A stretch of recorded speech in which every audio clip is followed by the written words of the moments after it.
Hello and welcome to Overtime Hockey Talk. My name is Mark Paul. My co-host Justin Baker and I are ready for the East Division breakdown. If you haven't heard our Central, is that the one we just did? Yeah, the Central. The Central, you can go back and listen to that.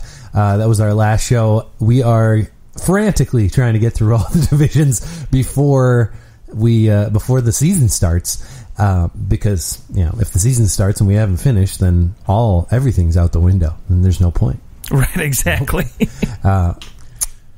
Well, and today is actually New Year's Eve, so Happy New Year almost. Yeah, it's a way to end 2020 with some hockey talk. So I know I'm so glad the hockey's actually coming back. It would have been a much different year had hockey somehow been like, well, we can't do it. Dude. Or like, all the Canadian teams, they're not allowed to play. 2020 would have just been a dumpster fire. Dude. For sure. And I think it already is. Which, really means that the Tampa Bay Lightning's Stanley Cup, it doesn't actually count. Just, if you're wondering, it doesn't mean anything. Sorry. It's the 2020 asterisk season. Like, isn't that how we're going to look at it? Dude. A little bit. This ain't like Barry Bonds for me, though, so I'll tell you that. Not quite Barry Bonds. No, Barry Bonds was much more legit. Everyone was doing steroids at that time. It's not his fault that he was the best at doing steroids. The best at denying it, anyways. That's true. I still don't think he did it, despite how big his head grew in like a matter of 2 years. Okay, so we are going to just alphabetical order through each team in this division. Now, the East now consists of pretty much the same, like some of the same traditional teams. Carolina and Columbus are out, and we've got the Sabres and the Bruins joining the Devils, Islanders, Rangers, Flyers, Penguins, and Capitals. So it's funny because this division actually makes more sense with at least the Bruins in it. It makes more sense. Right. Like the Bruins are right next to everyone else. Just a hop, skip, and a jump down from take the train, New York, and basically, yeah, exactly. So it makes sense for them to be in this division. Obviously, when everything's chugging along, you have to have it. The geographical location isn't going to be perfect, but it'll be fun having the Bruins in here with with the Devils and the Rangers and the Capitals get to play each other. Particularly because Zdeno Chara last night signed with the Washington Capitals after what the Bruins said that we're going with the young guys. They have basically we have too many young guys that are better than Chara. We don't need them. Dude, I can't wait to dive into that. Oh.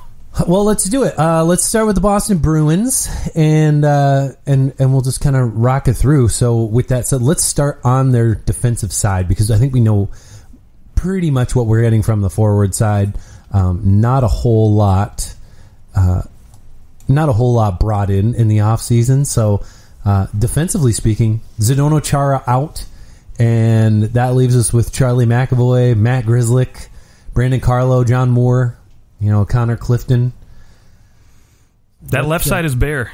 I mean, somebody's going to play the left side that is a right-handed D, right? Well, sure. Okay, so you've obviously your top two lefties are going to be Grzelcyk and John Moore, which is not ideal for any franchise. I mean, they almost look like the Red Wings defense. You can maybe make a trade for Mark Stahl at this point, maybe give him some ice time there, but obviously, McAvoy's great on the right side there. He's going to be their top go-to guy, without a doubt. And, on that second pairing, you're probably going to have Brandon Carlo, who I actually like on defense. He's a pretty good shutdown type defenseman, and I think he's got some good potential there. And same with Grzelcyk, I wouldn't mind him, but not in a top-line role. And so, when they say bringing their young guys, obviously you got to kind of throw his name in there. Even at 26, I figure they're talking about him as well, especially with the contract they gave him for 4 more seasons. So, yeah, where does that leave them and compared to the rest of the field, especially in this division? I think it's it's not necessarily the worst, but it's definitely mediocre. So, yeah, and you think about Charlie McAvoy as like a potential top-line pair, but he's not exactly he's not putting up huge points. I mean, you're talking somewhere between 30 and 40 points is probably what Charlie McAvoy's gonna pop you. He kind of underperformed in the playoffs, and I think he is going to need to step up. Like he played with Chara quite a bit, and he kind of grew up under Zdeno Chara. I think everybody was under Chara, to be quite honest. Right, well, no pun intended. Yeah, right. But when you take a 10,000 foot view of this defense, it is pretty mediocre. They might have a worse defense than every team in this division, and maybe we'll eventually roll through. I mean, the Buffalo Sabres, I'll take the Sabres defense over the Bruins. Absolutely. At least they got Dahlin. Even Ristolainen, who he takes a lot of crap, but he's still a good top four defenseman. He just isn't top pairing defenseman per se. But Colin Miller, you've got Joki Harju now on the Sabres. Like there's some decent talent on the Sabres back end. And Brandon Montour as well, but the Devils, I think maybe they compete with the Devils for the worst D in this league, depending on how if PK Subban, maybe him breaking up with Lindsey Vonn is just what. And he's been working out with the Rock all year long. So I wonder if it'll make any difference. I mean, sometimes you hear guys like, oh, they've been getting strong, they've been doing this, and then they're slow as balls. I think once you get older, you have to get stronger. Well, but there's such a balance. Yeah, but there's such a balance between the amount of weight that you gain and like your speed and your strength. Like, how much strength do you need versus how much speed do you need? Right. Like, at some point you gain too much strength and you drop below a certain speed threshold and you're done. Like, what advantage is it if you're the strongest player in the league? I mean. True. Yeah, I'm sure. There's some benefits, but would you rather be the fastest guy in the league or the strongest player in the league? Yeah. It's a pretty easy choice in today's NHL, at least. And I mean, so yeah, from a Boston standpoint, the other thing I'm concerned with for McAvoy, right, on defense is like when McAvoy came in this league, he was at his best when Chara was back there playing just that safe and sound defenseman, not moving up in the play and letting McAvoy do his thing, run around, play that offensive style.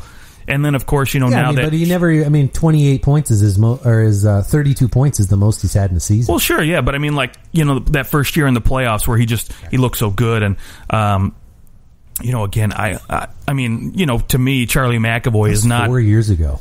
Yeah, I know, right? It's been that long. McAvoy's obviously, in my opinion, not a top 10 defenseman, but for him to be in that conversation in terms of top defenseman, he's got to be a guy that has somebody back there protecting, that defensive end. And, I'm interested to see now that he's going to be relied upon to be both that defenseman and that offensive plug for this back end. How's that going to work out? Yeah, I mean, it's the loss of Zdeno Chara pales in comparison to the loss of Torrey Krug. I mean, Torrey Krug was putting up last year. He had 49 points in 61 games. Like, the guy's practically a 50-60 point guarantee every single year. Yeah, he was a great power play guy for this team.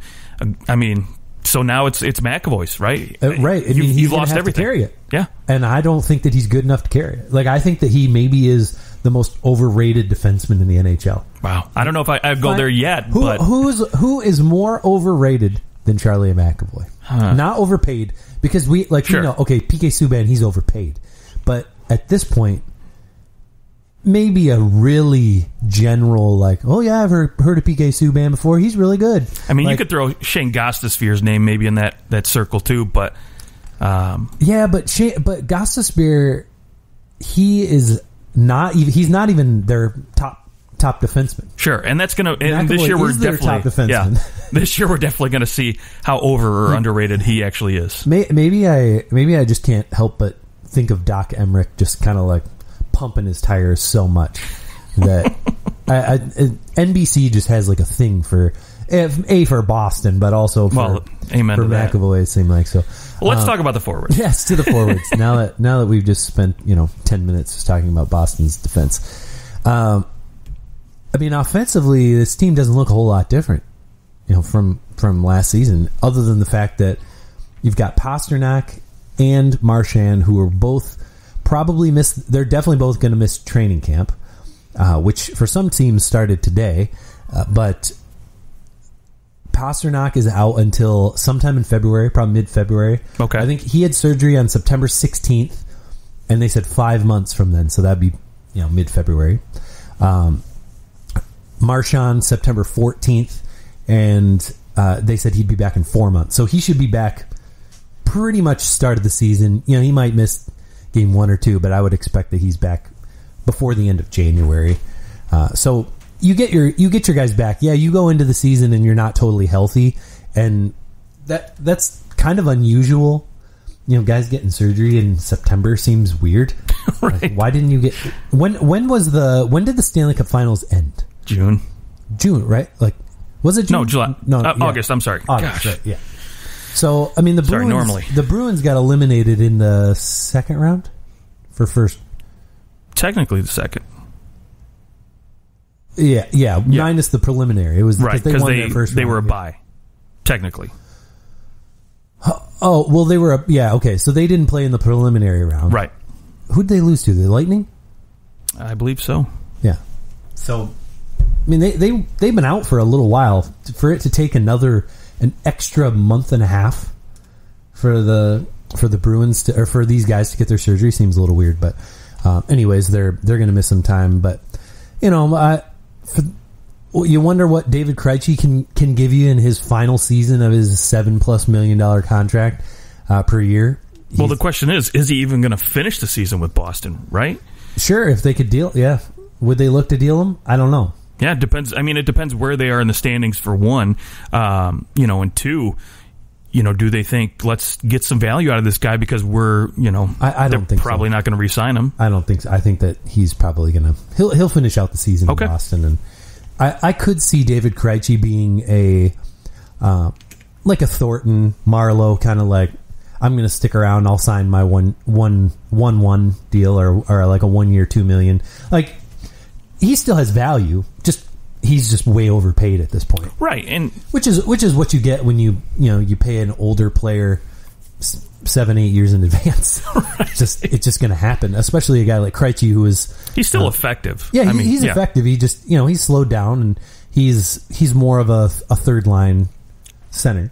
Of course, with the couple guys that are out, he's going to be likely to maybe be bumped up the lineup. But I think it's more likely you're going to get the wingers kind of scooted around, and Jake DeBrusk might get some time. Andre Kasha might get a little bit of time with Patrice Bergeron, but that's we'll see what happens in camp for the Bruins. But for the most part, with the Bruins, you're like, okay, let's wait for their top line to get healthy, and then they'll roll. Right, like that top line's so good, they carry the rest of the team, and they're going to need goaltending to hold down the fort for a few weeks, and then get that top line going again.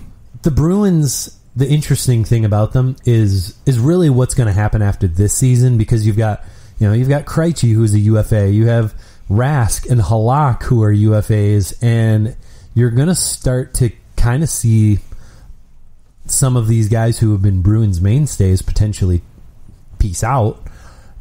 They did it this season. You've already seen Chara leave, and Krug leave, and you wonder if this is this kind of the deconstruction of the Bruins that we've known. They're going to continue to build around Marchand, Bergeron, and Pasternak as long as they can. Pasternak, obviously, he'll be fine for the next decade years. Plus. Yeah. But Bergeron, how much time? He's got 2 years left on his contract, and how much time does he really have left as this top center? Right, and they don't have much in terms of depth at the center position either. So when you're, when you look at Bergeron and you say, okay, we're not worried because we got a guy coming up that's going to basically hold down the fort afterwards. And so, yeah, you do worry a little bit about that. I think, maybe Tret Frederick, I'd like to see what he brings this season. You talked about it, Andre Kasha, guys like that are going to get a little bit more of an opportunity, hopefully, for them. The big question mark, obviously, next offseason is going to be the goaltending. But, outside of that, I think this team's pretty much, they might end up being the next Chicago, where they look at their veteran guys and be like, hey, we got to start rebuilding around, Pasta, and but go from there. The fortunate thing is they didn't give Bergeron and Marchand $10+ million contracts. They are signed for around $6, and it's really easy. Like, if they wanted to move any of them, they could.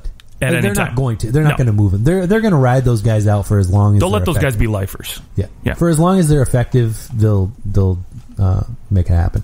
All right, let's go to the Buffalo Sabres. We'll give our predictions for playoffs in the end, but this division is probably the most difficult to pick for the playoffs. Yeah. Because in my mind, every team could make the playoffs if everything goes right. There's probably 2 teams in here that I would say I'd be willing to bet that they wouldn't make the playoffs. But the other 6 teams, man, it's going to be a dogfight. Any of them could finish first. Any of them could finish 6th. Yep. Speaking of the Buffalo Sabres, I think they're one of the teams that won't make the playoffs. But what would need to happen with this team to make the playoffs? The one addition, Taylor Hall, coming in at 1 year, $8 million. What could Taylor Hall mean to the Buffalo Sabres? Like, what needs to happen for the Sabres to make the playoffs in this division? And I know they added Eric Stahl as well, who we'll see how effective he can be with this team. Right, yeah. So ideally, maybe Eric Stahl is your second line center. Again, I don't know what they're going to do with, Sam Reinhart. They're going to try him back on the wings again or put him back at center. But for this team to make the playoffs, they need to be like Calgary a couple seasons ago where everybody had career years, right? We saw it with Gaudreau, Monahan, all these guys were having these career seasons, and the same thing has to happen with Buffalo. Now, I think Taylor Hall has that potential because, do you pair him with a guy like, Eichel, who's going to, dish out some really good assists and get a lot of goals. Do you just go Eichel, Skinner, and Hall? Right. Do you Skinner stack can up? play the right side and Hall plays the left. Exactly. Or do you maybe move Jeff Skinner with Eric Stahl on that second line because they're from Carolina? They've got some history. That's true, yeah. So maybe you try to reignite Jeff Skinner. That they play together, yeah. Right. So, again, I think they got to find the right chemistry. They got to get all these guys clicking on all cylinders at the right time. The other thing is I think you need maybe another piece on defense, and you need that goaltending to actually be decent goaltending this year, because that was a big problem last year too, right? They brought in Carter Hutton, who they thought, from St. Louis was going to be a guy who could give them, some decent goaltending. Didn't really work out while they're trying to bring up Allmark and maybe some other younger goaltenders. Who knows? Maybe they give Jimmy Howard a call here. Jimmy Howard, I believe, is actually from Buffalo. If they want to finish in last, then you should call it Jimmy Howard. He can definitely give them an .870 save percentage for sure. Yeah. Luukkonen, he's obviously going to be in their top 3 goaltenders. He looked decent last year, but again, I don't know what kind of goaltending he's going to get. Oh my gosh, give him a call. Dude. Well, he's on there. He's in the minors for them. Yeah, and he'll be staying in the minors. Thank you very much. Yeah. I think Pierre Maguire thought he was going to be the next Patrick Waugh. But stop it. So I think he was a first-round pick. Dustin Tokarski. Was he really? Well, that would be funny. So he had this crazy save in World Juniors at one point, and there's just this clip of Pierre Maguire going, Dustin Tokarski! No, I lied. He was taken in the 5th round. So okay. I was about to say. But again, Buffalo needs their guys, their top guys, to have career seasons if they're going to have any shot at making the playoffs, because we know you're going to get Jack Eichel. He's going to be putting up, in a 60-game season, he'll probably put up close to 80 points, and I don't think that's that far-fetched. Now, Taylor Hall, if he can get a point per game, maybe a little bit more, that would be ideal. For the rest of the guys, who knows what we're going to get, to be quite honest. I think everybody else is kind of going to be a mixed bag, maybe. Well, Victor Olofsson, you're hoping that he can, in a 56-game season, last year in about the same amount of time, he had 20 goals. And I think that, if you can get 20 more goals from Olofsson, Cody Eakin could come in and kind of stabilize that third line a little bit. Zemgus Girgensons is such an up and down guy. Like, he's useful in some scenarios, but I think Cody Eakin provides a little more stability. Maybe you can get something out of Kyle Okposo. These guys haven't played since March. Remember that. This is one of the teams that they have not played in a long time. Maybe there's a chance that some of these older guys have kind of repaired and done a little bit of extra training. I don't know, but you'd like to think that you maybe could milk something out of Okposo, who's making $6 million a year. You hope so. You got to think Reinhardt's going to bring it. He's in a contract year, and from $5.2 million, he just being qualified, he's going to get a 15% bump. So it's basically he's going to get $6 million next year minimum. Well, that's assuming that they qualify him. Right? Well, they'll qualify Sam Reinhart. No, maybe they just trade his rights. Maybe they're just sick of him and they just want to get a fresh start. Well, but he had 50 points in 60. No, I know. You're going to keep him around if you're Buffalo because you don't have much in the kitchen cupboards with this team in terms of forwards. So, yeah, you're keeping him, no doubt. But like I'm saying, you just... this Sabres team could be sneaky. They could be. With some of their additions. I still think that they missed the playoffs, but I think they'll be more entertaining.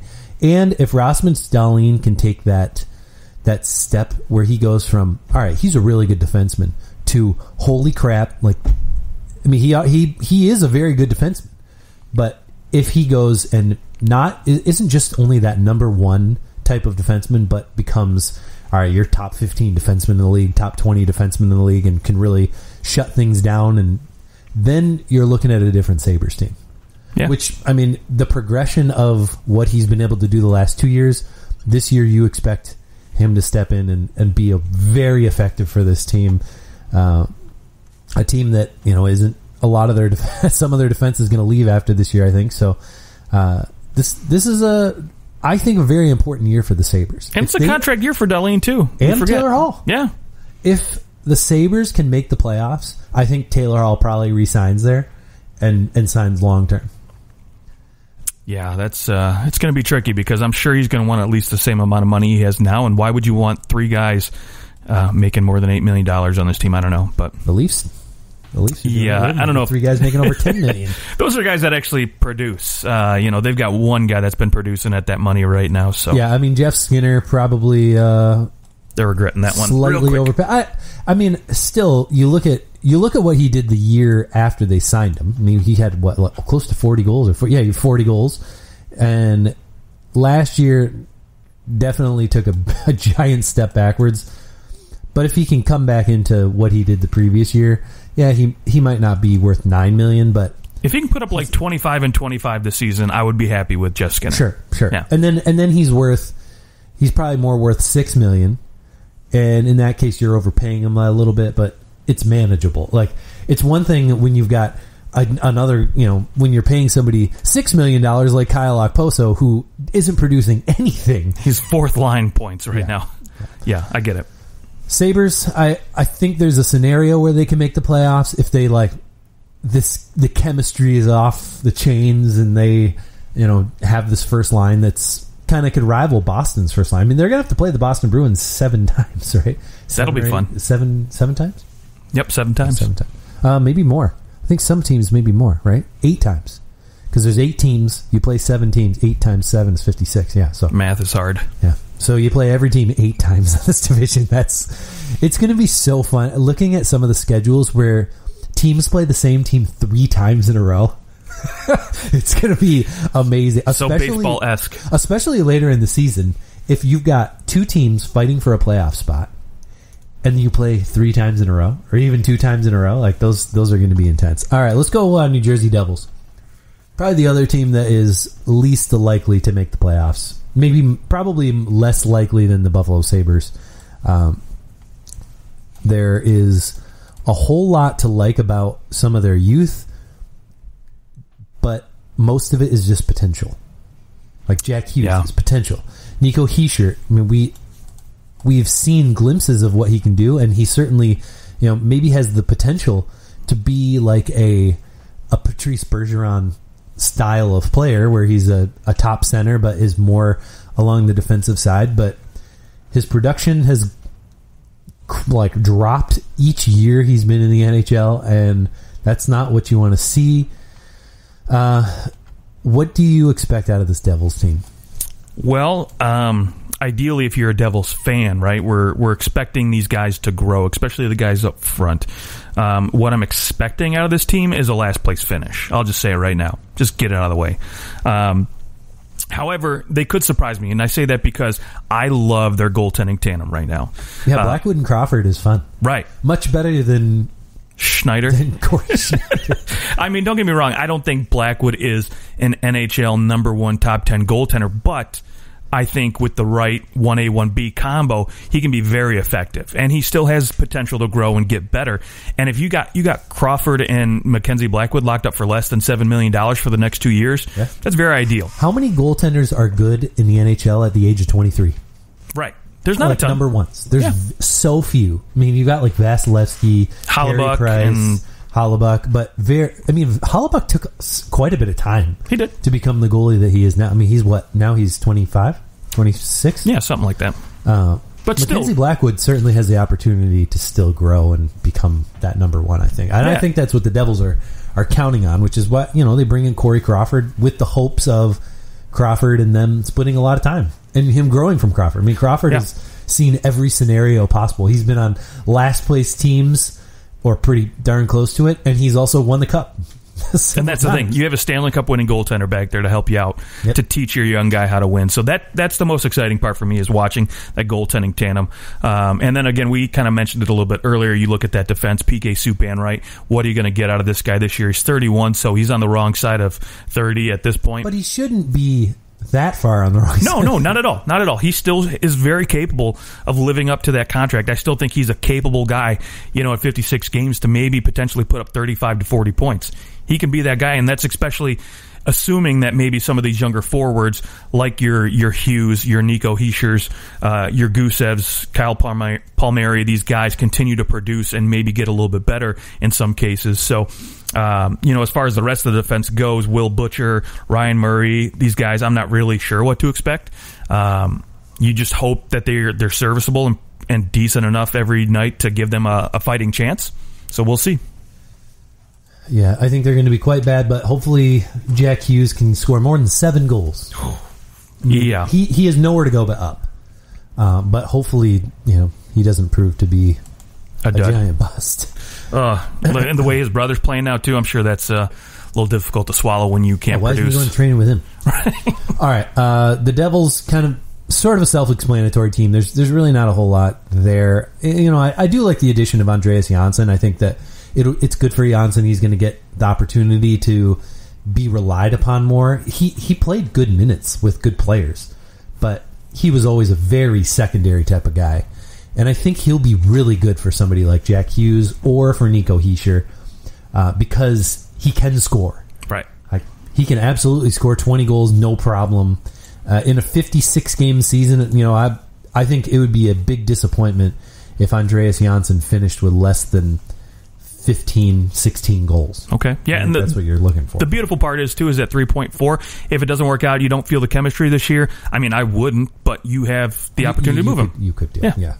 All right, let's go with the New York Islanders. This team has surprised, I think, everyone since Barry Trotz came and took it over. I don't think anyone's surprised that Barry Trotz is a good coach because he's a good coach. But Lou Lamoriello and Barry Trotz have come in here and really given the Islanders an identity, and the Islanders really, they could finish in last in this division, and everyone would go, finally they're playing the way we all thought they would. But they also could win this division, no problem, no questions asked. They'll probably be third in the division, right about where they've been every single time. Right. There's nothing flashy about their defense. Why am I'm forgetting his name? Who retired? Boychuk. Johnny Boychuk. Yeah, because the retired. So that's unfortunately. But he's going to do the Henrik Zetterberg thing where he just goes on IR. Yeah. But it's you look at what they've got on defense, and they just solid from top to bottom. There's really no one where you're like, ooh, I don't want him on my defense. Even a Scott Mayfield now, Adam Pellish, all these guys are serviceable. Right, and the thing I love about their defense system. Right, they play within the system, so it gives them the ability to move these guys up and down at any given time, and you're not leaving a giant hole on your defense. Right. The one guy I'm interested in, Noah Dobson. Obviously, he's the young up and comer. I'm interested to see what he brings now that he's going to be given a full-time opportunity now that they moved Taves out of there. And, Boychuk's obviously retired. So he'll get a lot more opportunity to get some minutes. So yeah, he only played in one game in the playoffs last year. Right. So he should be exciting to watch if you're an Islanders fan. And then up front, the big question is Matthew Barzal. Like, they got to get him re-signed here. Yeah, what's going on? Yeah, I've heard nothing. I haven't found any, no hints of, they're working out this deal or this or that. And I'm sure he's probably looking at Anders Lee's contract to be like, hey, I at least want $7 million. I mean, I'm your top point producer every year. Like, pay me the bucks, right? And, I mean, he deserves it. I don't know if he's looking for a 7-8 year deal or if they're trying to get him on the short term at 3-4 years. I mean, my guess is that they are looking at the short term. I mean, they have $3.9 million in cap space right now. Not that there's not, they could move somebody, but I mean, they've got Timashov is also an RFA. They're going to have to re-sign Beauvillier.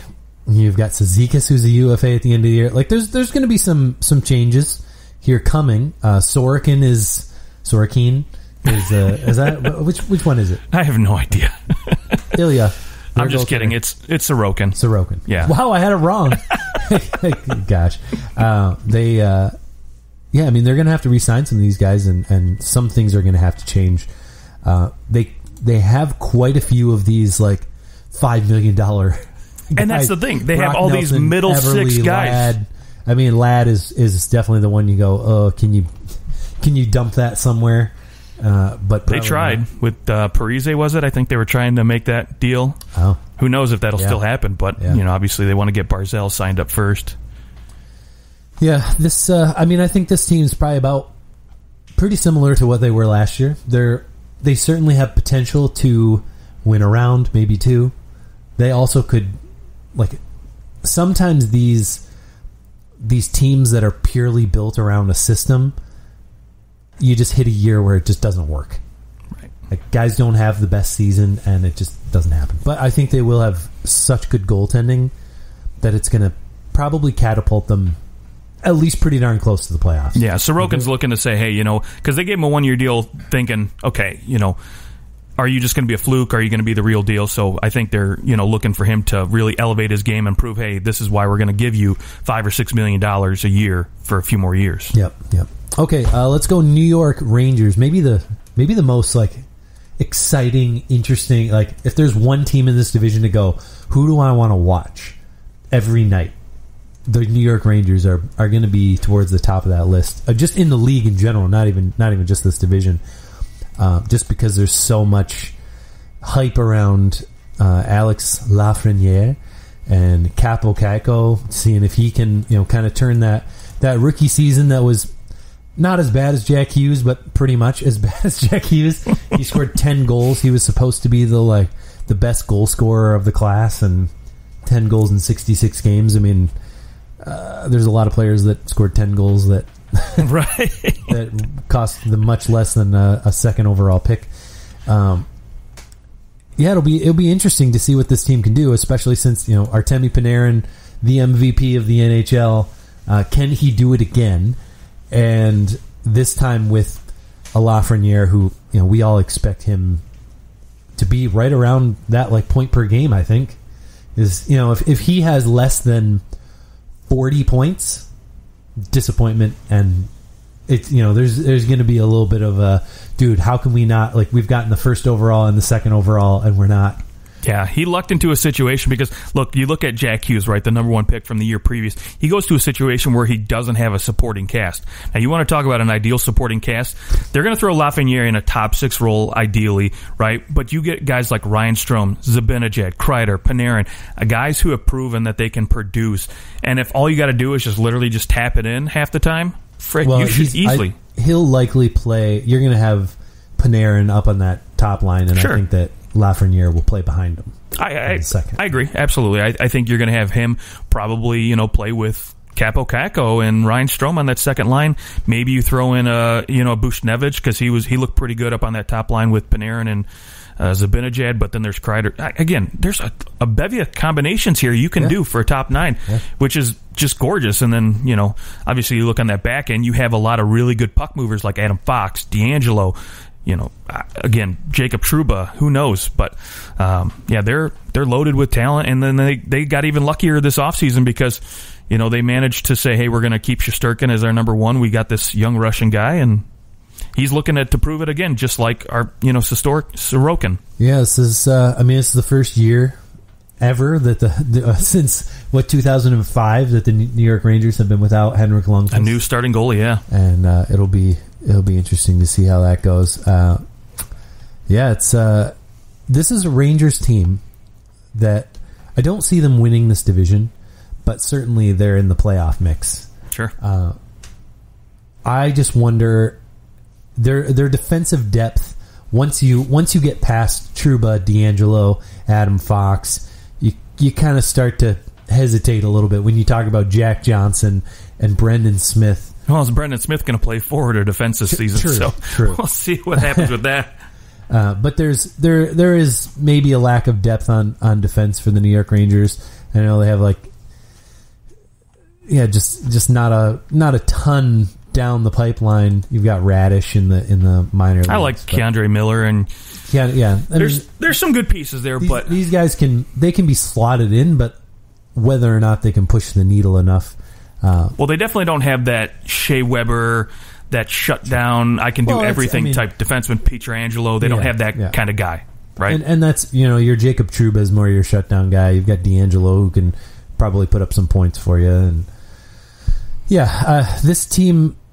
You look at them and you're like, I want those players. Right. I like those players on my team. Do they have the right combination to be able to? I think if they just make the playoffs and they lose in the first round again, I think there is a level of disappointment.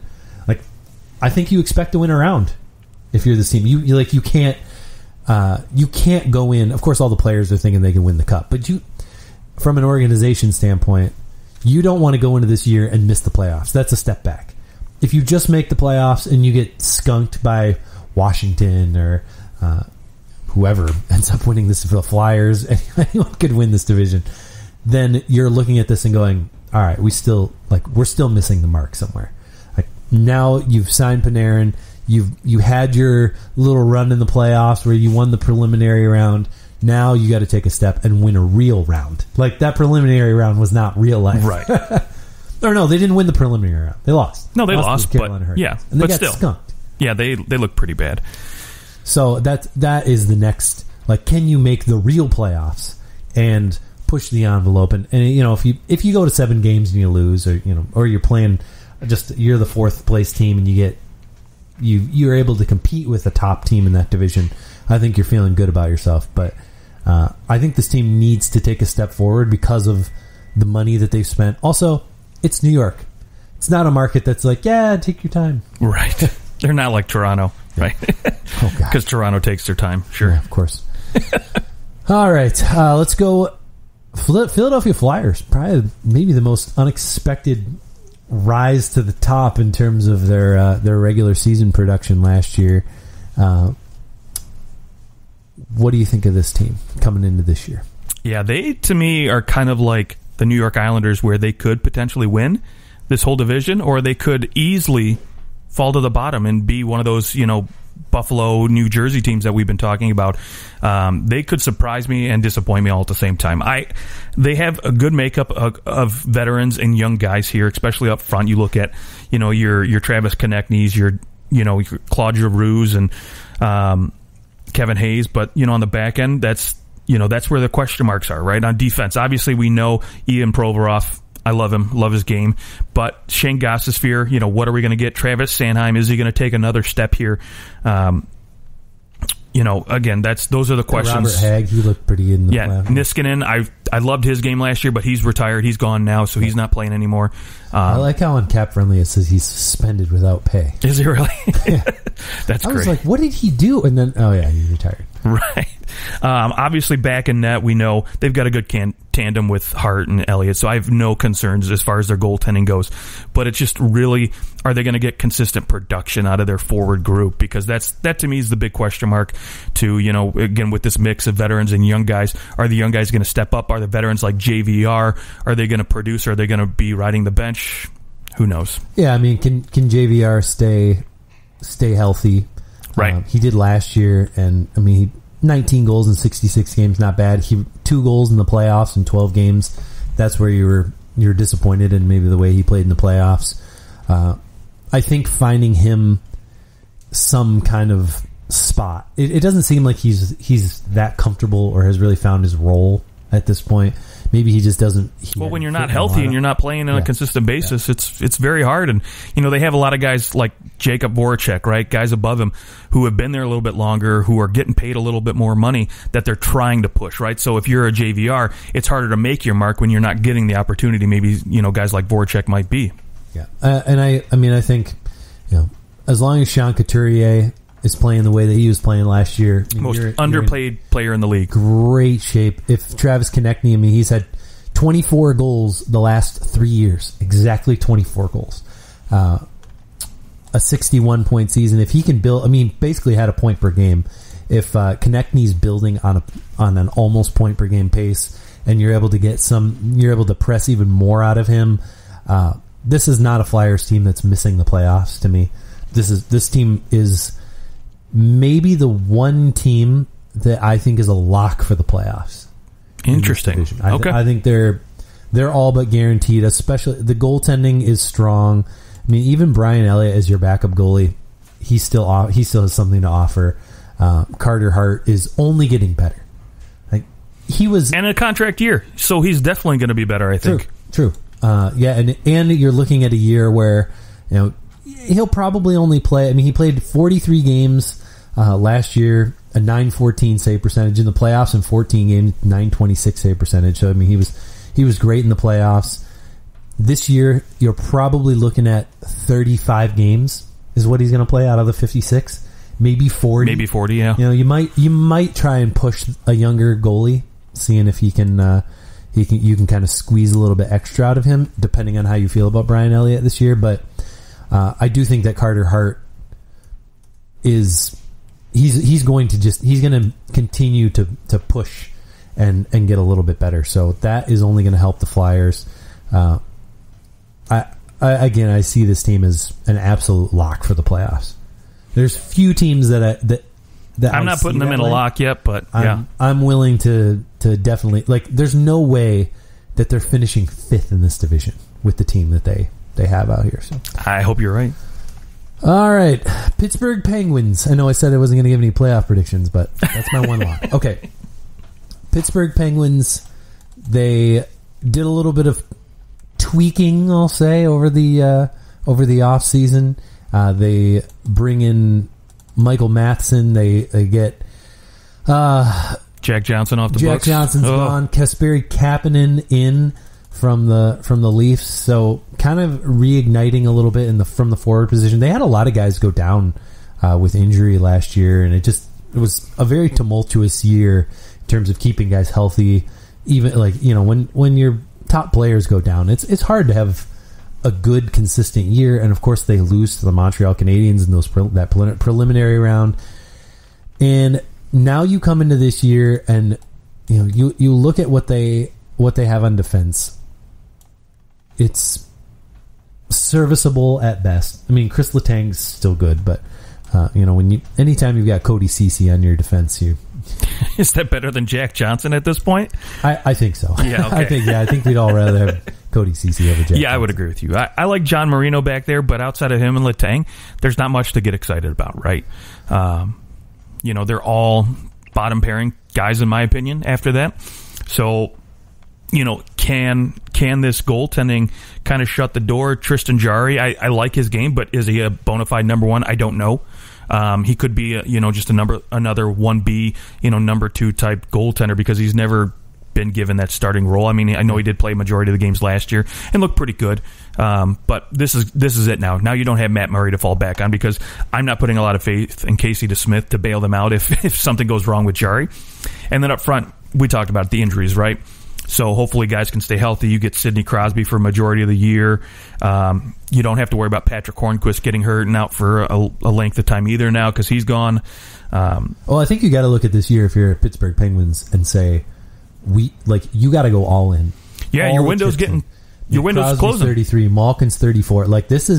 you're getting close. Letang's 33. You're getting close to the end here. You get a full season with Jason Zucker, a full season with Brendan Tanev.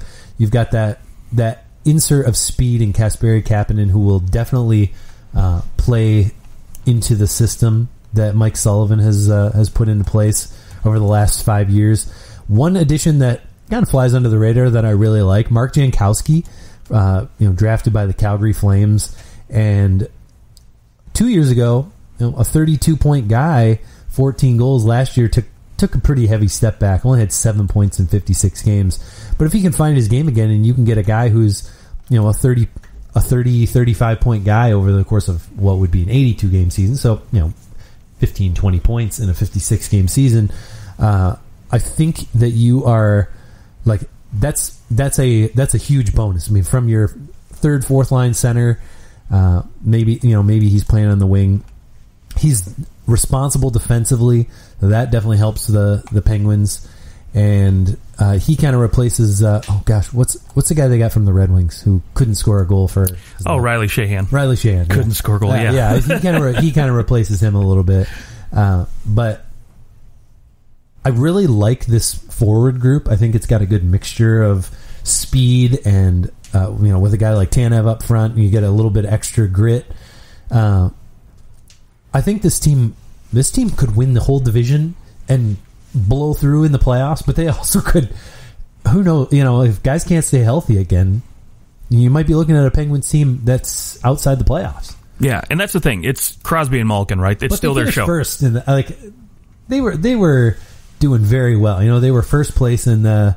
Well, they were the top non-playoff team. The team that missed the top four. They weren't a bad team at all last year. I won't say that they're a lock like I would with the Flyers, but they're pretty darn close. Okay. It would be very, very surprising if they missed the playoffs. Can't wait to hear what you say about the next team. Okay, well, let's go to the next team. The Washington Capitals, the last team. 0 cap space. 0? Exactly 0. Signing Zdeno Chara, who I don't know who's going to come in and play alongside next to. Maybe, they actually have a gluttony of defensemen. John Carlson, Dmitry Orlov, Justin Schultz, Brendan Dillon, Nick Jensen, Trevor Van Riemsdyk, and Zdeno Chara. All players who should be on an NHL roster, which is going to leave you with an extra D-man. Never hurts to have that. No, I think Trevor Van Riemsdyk's a great number 7 D-man to have if that's how you're looking at your depth chart there. Chara's your 7. Right. I don't know who ends up. I think. Well, you can rotate both Chara, guys. Yeah, you'd be at happy his age, to just, especially if you're playing a lot of 3 and 4s. I mean, this Washington Capitals team defensively, they're so solid. Up front, I think it's just Ken. 35-year-old Ovechkin, no problem. He's going to score. How many games is there? There's 56 games. He's going to score 35. Yeah, he'll score. Nicholas Backstrom, he's still going to feed him the puck. Can a 34-year-old TJ Oshie still continue to be effective? He's a big question mark to me. Can Tom Wilson, can he produce what he needs to produce at making over $5 million? I don't know if he can be effective enough to where his contract is, ultimately you go, oh, that's worth it.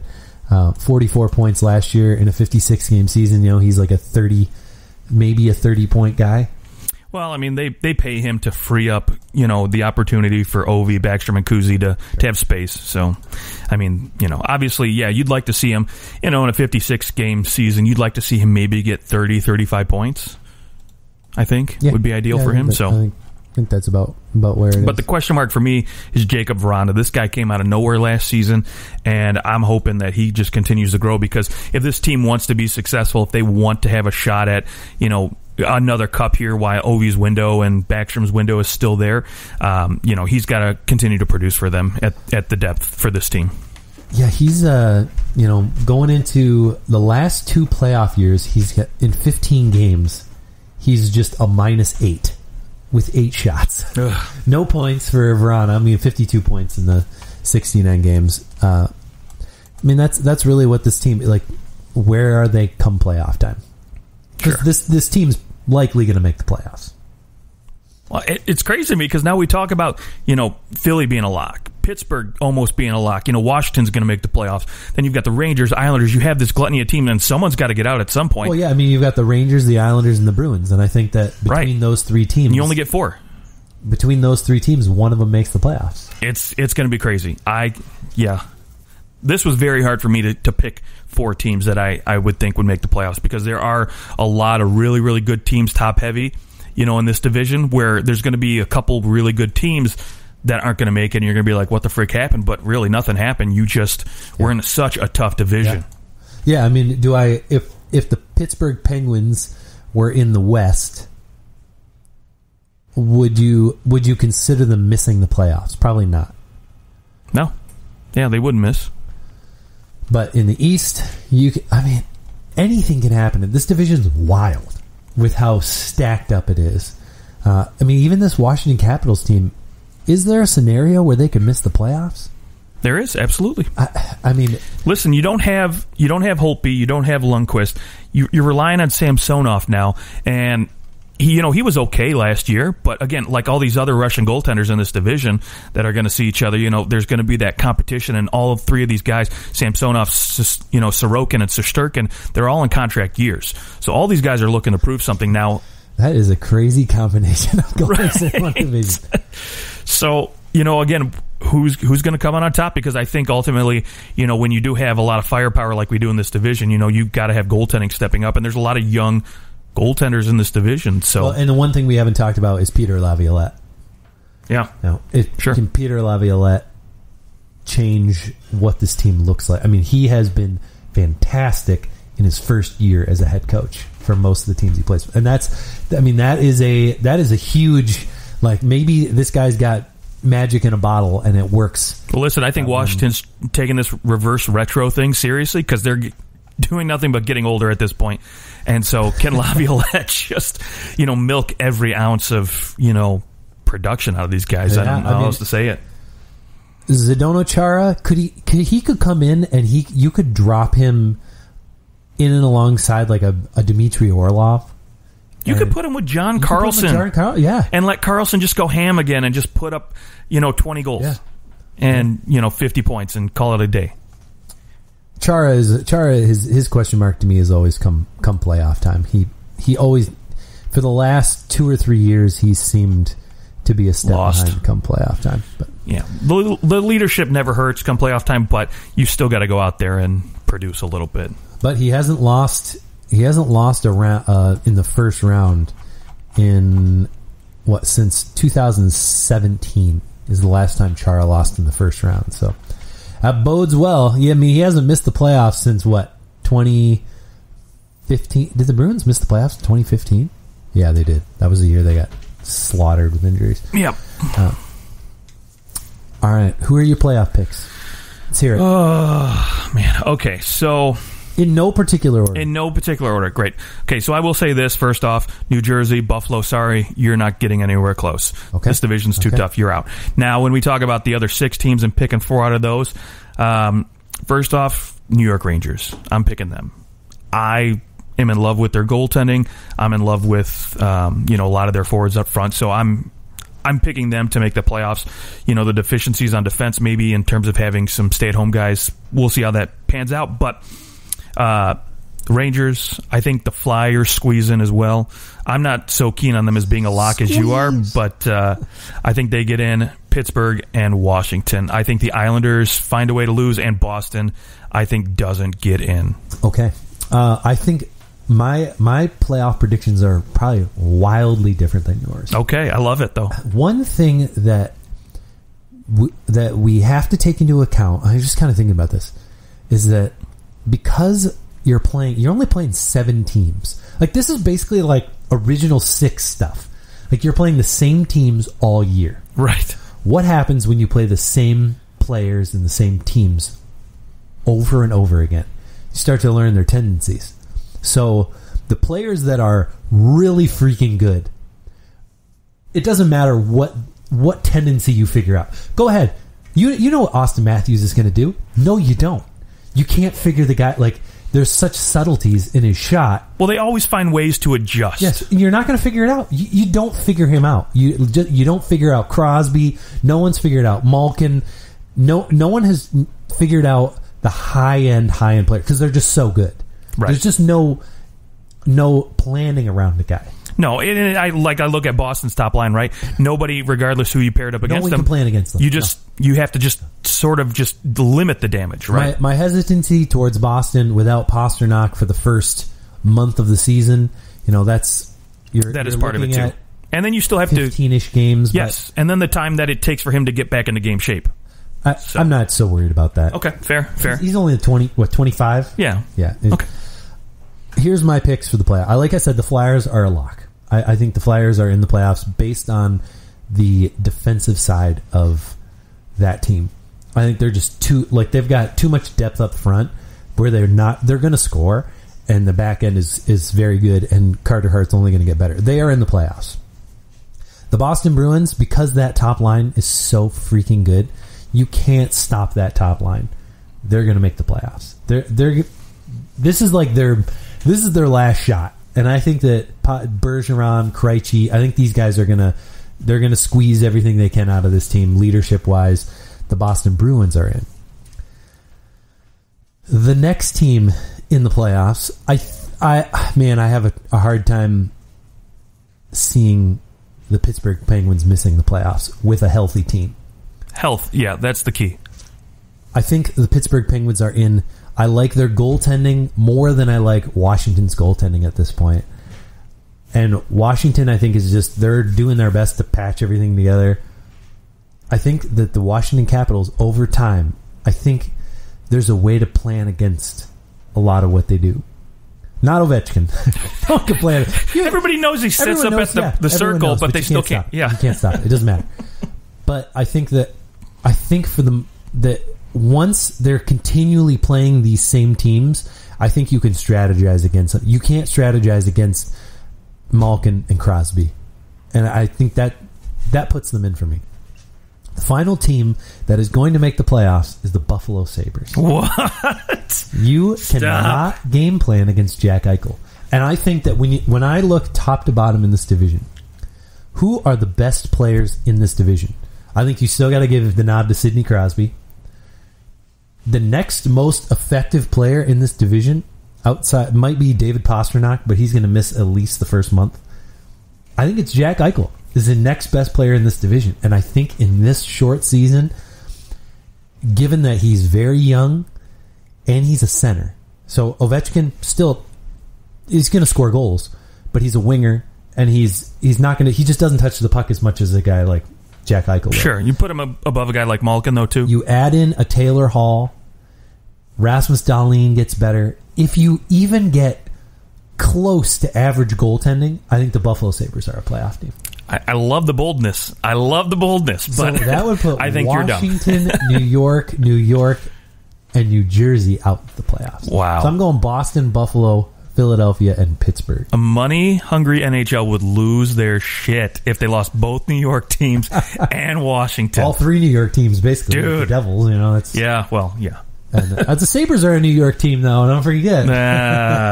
Geography. All right, we'll see how all that plays out. Continue to look for more division previews. We'll do the. I think we'll save the Canadian one for last. We'll rock out the West next. I'm totally fine with it. We'll do the Canadian one last. So stay tuned for those. Find us on Twitter at OT Hockey Talk. Have yourself by the time you're listening to this, hope you have just an absolutely great New Year. And we'll talk to you guys soon.